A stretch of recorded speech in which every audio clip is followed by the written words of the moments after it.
Seharusnya aku meninju otakku itu saja. Sayang, berhenti. Anda hanya membuang-buang napas untuknya. Paling tidak, orang tua orang-orang ini seharusnya mengajari mereka untuk tidak berbicara seperti itu. Senyum mengembang di bibir Ligan. Pasangan itu melanjutkan. Aku yakin mereka menyebabkan keributan di sekitar Menara Iblis. Itulah mengapa Ligan menjadi fokus tanpa alasan. Tidak apa-apa, sayang. Aku akan membuatmu merasa lebih baik malam ini. Jangan khawatir tentang mereka. Baik. Aku akan bersabar. Boom. Even meskipun orang itu bertemu Ligan untuk pertama kalinya, ia disebut Ligan gelandangan. Bahkan Ligan tidak akan menyebut nama seseorang jika dia bertemu mereka hanya dalam 10 detik. Apalagi pikirannya disibukkan dengan sebuah pertanyaan. Semua orang memanggilnya calon Ligan. Tuan Huang yang berusia 40 tahun, yang dia temui di luar menara, bertanya apakah dia anak Ligan atau bukan. Paling tidak, wajahku tidak terlihat seperti diriku yang dulu. Saat keluar dari menara, Ligan telah membuang peralatan apapun yang mungkin dikenali orang. Mereka terlalu rumit untuk dibawa-bawa. Karena itu, dia tidak tahu mengapa orang memanggilnya palsu. Namun, itu tidak masalah pada akhirnya. Hei, kalian berdua kecoak di sana. Dia memanggil pasangan kasar itu. Pasangan itu menatapnya dengan heran. Apa? Kecoak? Apakah kamu berbicara tentang kami? Ya, saya sedang berbicara tentang kalian berdua monyet. Ligan membuat gerakan tangan seolah-olah dia sedang memanggil anjingnya. Tindakannya membingungkan pasangan itu, dan mereka tertinggal dalam ketidakpercayaan. Dia kehilangan akal. Beberapa ia mendekati Ligan dan teman-temannya. Melihat ini, Tuan Huang dan remaja itu menjadi ketakutan dan kaku. Itu tak terelakkan. Persetan. Mereka dari kuil Gemini. Tatapan mereka mengarah ke leher pria itu dan pakaian yang dikenakannya. Kardigannya memiliki lambang besar yang dijahit ke dalamnya, dan lehernya memiliki tato besar dengan lambang yang sama. Lambang ini menandakan dewa di Jepang. Hanya satu orang yang bisa menampilkan dan ilahi menerima perlindungan lambang itu tanpa dampak. Kotoran. Mengapa kita harus melewati kuil nomor 1 di Korea? Pasangan itu tampak menikmati situasi saat ini. Aneh rasanya dipanggil seperti itu, tapi itu tidak seperti mereka memiliki niat baik sejak awal. Seperti yang diharapkan, pria itu mendekati Ligan seolah-olah dia telah menunggu saat ini. Menghisap rokoknya dalam-dalam, dia dengan kejam melengkungkan bibirnya. Apa, dasar otakku bajingan? Apakah saya melakukannya dengan benar? Apakah kamu seorang calon Ligan? Pria itu hendak menggiling puntung rokok di wajah Ligan. Atau apakah kamu hanya marah aku menjelek-jelekan Ligan? Berhenti menghisapnya, kok? Pria itu hampir menggigit lidahnya. Oh! Oh! Pria itu mendapat pukulan di tulang keringnya. Rasa sakitnya begitu kuat sehingga pria itu merasa seolah-olah tulang keringnya terbakar. Dia bahkan tidak bisa berteriak, dia hanya membuka dan menutup mulutnya seperti ikan. Ligan tertawa. Dia tidak peduli apakah dia disebut penipu atau tidak. Kamu harus minta maaf dulu karena merokok di jalanan. Pertama-tama, Anda harus... Jari telunjuk Ligan muncul di depan mata pria itu. Kemudian... Bahga! Ah! Ketika Ligan menjentikkan jarinya, kekuatan yang luar biasa menghantam dagu pria itu. Suara yang menyerupai suara tulang retak bergema di udara, dan senyum miring muncul di bibir Ligan. Anda tidak boleh merokok di jalan dekat orang.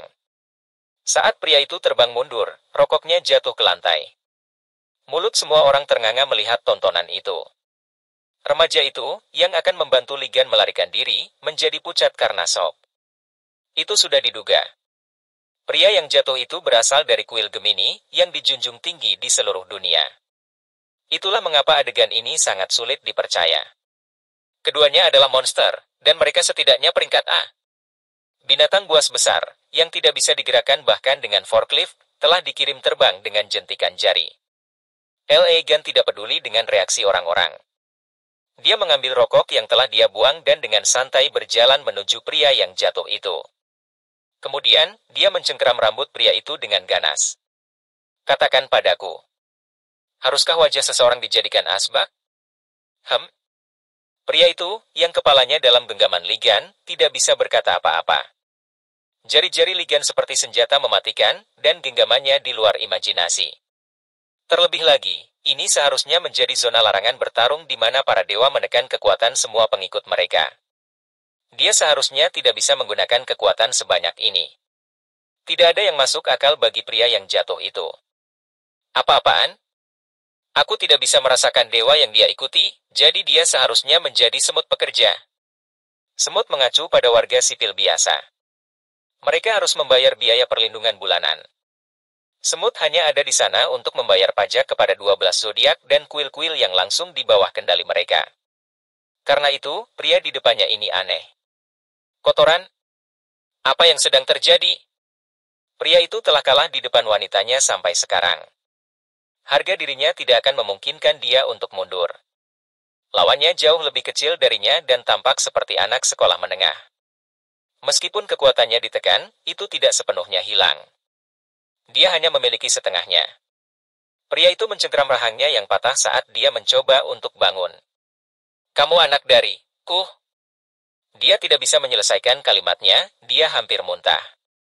Rokok telah dimasukkan ke dalam mulutnya, dan abu serta asapnya turun ke tenggorokannya. Ligan tersenyum sementara rokoknya terselip di mulut pria itu. Kamu tahu perokok pasif itu buruk, kan? Pria yang marah itu mencoba mengatakan sesuatu, tetapi ketika dia melihat jari Ligan mendekati wajahnya lagi, dia menjadi ketakutan. Jika pria ini memukulnya lagi, wajahnya akan hancur. Stop. Ligan tersenyum puas. Ya, Anda seharusnya tidak meniupkan asap ke wajah seseorang. Benar? Oh, kamu tidak akan pernah melakukannya lagi, kan? Aduh. Baik. Saya senang kami membereskan ini. Ligan menarik tangannya. Pria itu santai, tetapi tangan Ligan bergerak sekali lagi saat dia tertawa terbahak-bahak. Bahga. Kau hahu? Kali ini adalah tinju. Pada akhirnya, pria itu ambruk ke lantai dengan hidung patah. Bibir Ligan melengkung ke atas. Jika kata-kata berhasil pada Anda, saya tidak akan melakukan ini sejak awal, Ligan belum selesai. Hei, kecoa betina. Sebaiknya kau singkirkan benda aneh itu sebelum aku memotong pergelangan tanganmu. Wanita itu diam-diam mengarahkan sesuatu ke punggung Ligan. Dia telah menggunakan keterampilan ilahinya untuk menghapus kehadirannya, jadi dia tidak tahu bagaimana dia merasakannya. Terlebih lagi, Ligan bahkan tidak menoleh untuk melihatnya. Karena itu, dia akan mundur dengan panik. Ini adalah peringatan. Ligan mengangkat tangannya. Jika kamu bertingkah mencurigakan di belakang seseorang, ada kemungkinan kamu akan terbunuh. Wanita itu melakukan pengambilan ganda saat dia mencoba bergerak. Namun, Ligan lebih cepat. Bahga. Suara yang sangat keras terdengar saat wanita itu dikirim terbang mundur. Hahu. Ligan baru saja menjentikan jarinya ke dahi wanita itu. Dia beruntung tidak ada tulang belakang leher yang patah akibat benturan itu. Pada akhirnya, mulut wanita itu berbusa saat dia jatuh. Propelan aneh yang akan dia semprotkan berguling-guling di tanah. Ia hanya orang yang tenang dalam situasi saat ini adalah Ligan. Ini seharusnya cukup untuk memberi mereka pelajaran. Semua orang panik. Hai. Apa sih yang kamu lakukan? Bahkan jika mereka salah, kamu tidak boleh menggunakan kemampuanmu di tengah jalan. Namun, jawaban absurd Ligan membuat mereka tercengang. Apa yang kamu bicarakan? Mereka akan mati jika aku menggunakan kemampuanku. Apa? Tuan Huang dan pemuda itu tercengang. Dia menjatuhkan orang suci dari kuil peringkat pertama dengan tangan kosong. Mereka menyadari dia bukan orang normal ketika dia membunuh serigala mutan. Namun, mereka tidak pernah mengharapkan ini. Dewa mana dia menerima berkah dari? Mereka kesulitan menutup mulut. Namun, Ligan lebih terkejut dari mereka. Mengapa? Itu barang bajingan itu. Ligan mengerutkan hidungnya saat dia mengambil kaleng semprotan dan kalung yang telah dia robek dari wanita itu. Sepertinya dia sedang memetik selembar tisu dengan kotoran di atasnya. Ligan menjadi yakin akan hal itu. Ini adalah benda suci yang digunakan oleh para bajingan itu. Intinya, ini adalah item yang mengandung divine power. 12 zodiak harus mempersembahkan korban kepada dewa masing-masing untuk menerima dan menggunakan artefak ini. Jika indera Ligan benar, semprotan dan pakaiannya berasal dari di Jepang. Itu adalah energi dari wanita yang menempati kursi si kembar.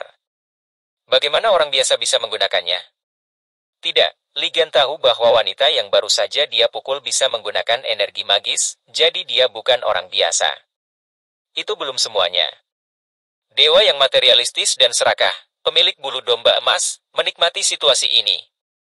Dia ingin kamu bergegas dan membunuh pasangan itu. Dia ingin melihat aliran darah. Dia berteriak-teriak melihat mereka mengerang kesakitan. Dia mengatakan untuk tidak khawatir tentang mata yang mengintip. Jika kamu membunuh keduanya, dia berjanji akan memberimu item yang berguna. Ligan mengerutkan alisnya saat dia melihat sekelilingnya. Dari jarak 10 km, dia bisa merasakan energi negara kepulauan. Dia bisa merasakan energi dewa kekayaan dari wilayah tertentu. Pertama, itu adalah negara kepulauan, dan sekarang dari sebuah benua. Dia mengacu pada Cina. Tampaknya para dewa telah membagi Korea. Ligan bisa merasakan penghalang yang dibuat oleh para dewa Cina dan Jepang. Dia bisa merasakan energi dewa di Jepang dari pintu masuk kereta bawah tanah. Ini membuatnya marah. Aku memperingatkan para bajingan itu untuk menjauh dari Korea. Saat dia pergi, para dewa telah menandai wilayah mereka di Korea seperti anjing. Ada alasan mengapa Ligan membenci 12 zodiak dan para dewa yang mereka layani. Kebenciannya tidak berdasar. Jika dia harus membuat perbandingan, ke-12 dewa itu seperti kutu atau nyamuk yang menghisap darah manusia. Mereka adalah parasit. Apakah masuk akal jika parasit ini muncul tanpa tujuan? Tentu saja tidak. Parasit tidak akan muncul jika tidak ada makanan. Mereka terlibat karena ada mangsa untuk dimakan. Itulah mengapa Ligan marah, parasit telah menandai wilayah mereka di Korea. Fakta bahwa mereka dapat menandai tempat ini secara luas berarti bahwa semua artefak yang dia tempatkan untuk melindungi Korea telah dihapus. Tidak mungkin item yang saya pasang akan hilang dengan sendirinya. Ligan bertanya-tanya mengapa dia tidak bisa merasakan energi dari barang-barangnya. Sekarang, dia telah menerima penjelasannya. Sebuah senyum miring muncul di wajahnya saat ia berpikir tentang semua omong kosong ini. Peringatan! Pemilik bulu domba emas akan datang untuk Anda. Dia menggunakan konstruksinya. Bayangan merah merayap di bawah kaki Ligan yang terkejut. Bayangan-bayangan ini telah menikmati waktu yang baik memantau situasi saat ini, dan mereka telah menjauhkan burung gagak. Mereka adalah konstruksi Aris yang tinggal di Cina. Bayangan merayap di bawah Ligan seolah-olah mereka akan memakannya. Sepertinya mereka bisa merasakan Ligan tidak berhubungan dengan dewa manapun, jadi pemilik bulu emas menandainya sebagai mangsa yang mudah. Konstruk Ra mencoba memuaskan keinginan mereka dengan menggunakan kekuatan mereka. Bayangan merah terkikik ketika mereka mencoba menyentuh Ligan. Berhentilah mencoba bersikap manis padaku, dasar brengsek, teriak Ligan. Bayangan itu berhenti ketika mereka merasakan niat membunuh Ligan, lalu mereka mulai gemetar. Pergi sekarang. Ligan memiliki mata ular, jadi konstruksinya tidak bisa menahan tatapannya.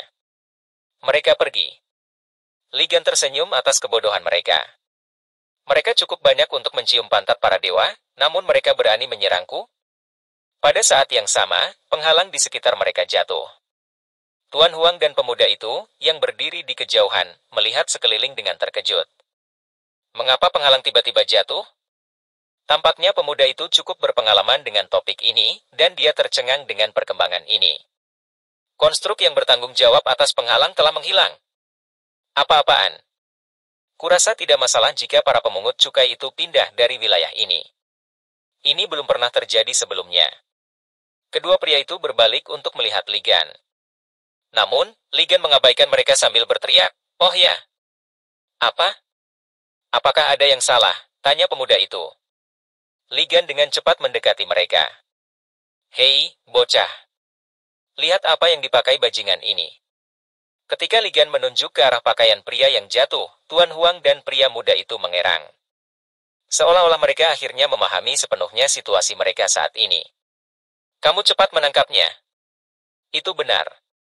Lambang ini menandakan kuil Gemini nomor 1 di Korea. Pria itu berasal dari kuil yang berada di bawah manajemen langsung seorang suci. Selain itu berada di bawah salah satu dari 12 zodiak.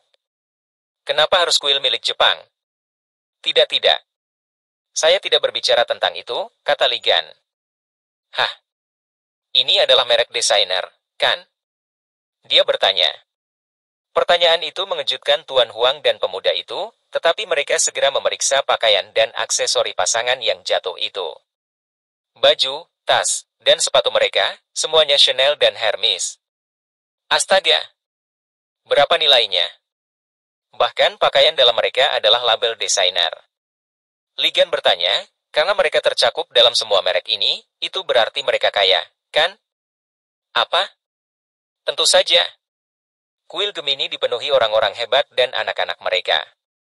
Ini berarti kualitas hidup mereka tidak akan berkurang jika aku melepaskan mereka dari semua barang-barang ini, kan? Ligan terus bertanya. Apa? Tuan Huang dan pemuda itu mengira mereka salah dengar. Namun, Ligan tertawa dengan cara yang licik. Setelah meninggalkan menara, ekspresi ini adalah yang paling berbahaya yang dia pakai. Bagus. Aku butuh baju ganti. Apa? Saya juga membutuhkan kompensasi untuk penderitaan mental yang mereka sebabkan kepada saya, kata Ligan. Itu sedikit. Ah, tentu saja, saya tidak membutuhkan pakaian dalam mereka. Tangan pahlawan yang kelaparan itu bergerak lebih cepat dari kecepatan cahaya.